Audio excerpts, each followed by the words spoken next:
As the Pythia and the oracle at Delphi had immense religious and political authority in ancient Greece, modern researchers are challenging the credibility of her divine connection with the Greek god Apollo and analyzing potential causes of her trance-like intoxication.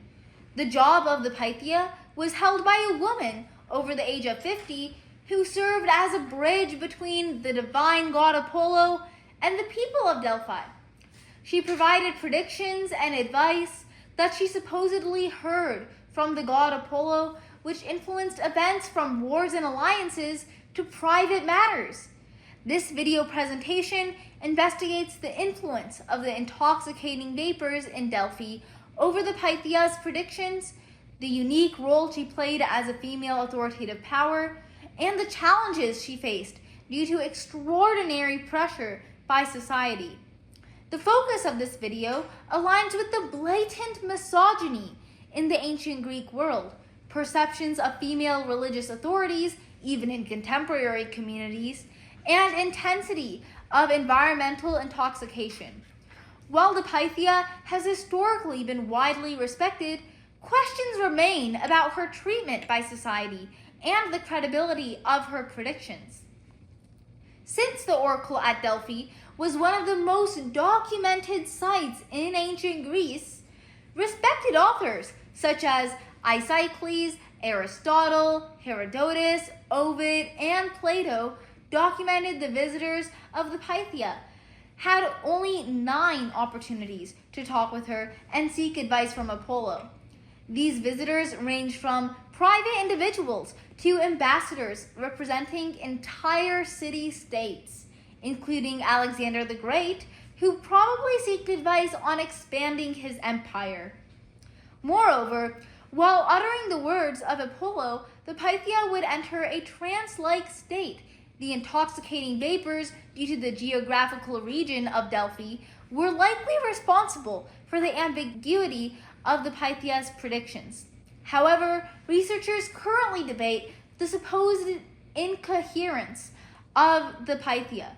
For example, some scholars argue that this state of intoxication was contrived by later writers to add to the Delphi's enigma and allure. There is also no mention of the Pythia's intoxication from earlier ancient writers. Herodotus, for example, certainly refers to the ambiguity of some oracular statements, but does not imply the incoherence from the Pythia, according to the collector. Yet, it is critical to understand the respect she received from males in a misogynistic patriarchy. Kings, emperors, tyrants, and oligarchs all met with the Pythia and acted upon her words, as they were believed to be the advice of Apollo himself. What if the most powerful voice in ancient Greek was a woman in a trance? Let's go back to ancient Greece, to a place called Delphi. This wasn't just a city, it was believed to be the center of the world. And at the heart of it all was the temple of Apollo. That's where the Pythia lived, the oracle of Delphi. She was a priestess who spoke the words of the god Apollo. People believed she could predict the future. Once a month, she sat on a special tripod, inhaled strange vapors from the earth, and gave prophecies in a trance. Leaders from all over ancient Greece came to hear her. Before wars, before building cities, they trusted her words completely. Even though she was just one woman, her voice shaped big decisions in history. Pretty amazing, right?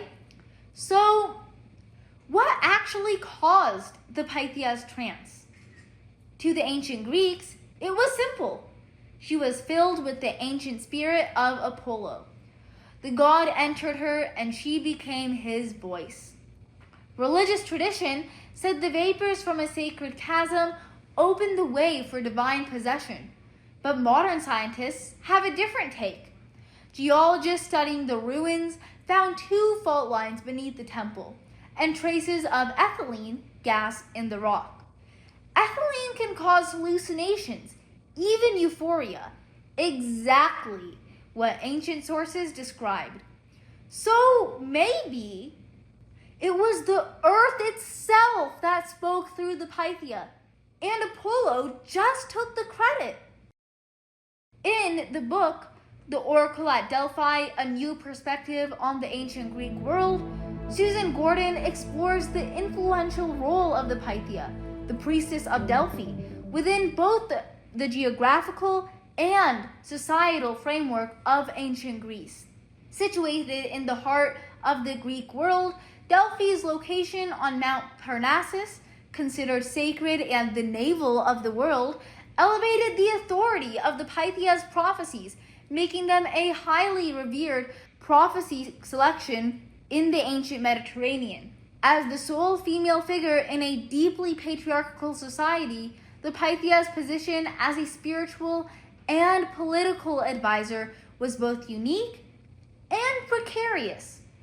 Gordon highlights how, despite her revered status, the Pythia faced immense societal pressures from the public expectation of delivering flawless divine insight to the scrutiny of male priests who interpreted her often ambiguous responses. These pressures underscore the tension between the Pythia's authoritative role as a female prophet and the patriarchal structures that sought to control and diminish her influence, creating a complex dynamic between power, gender, and religion in the ancient world.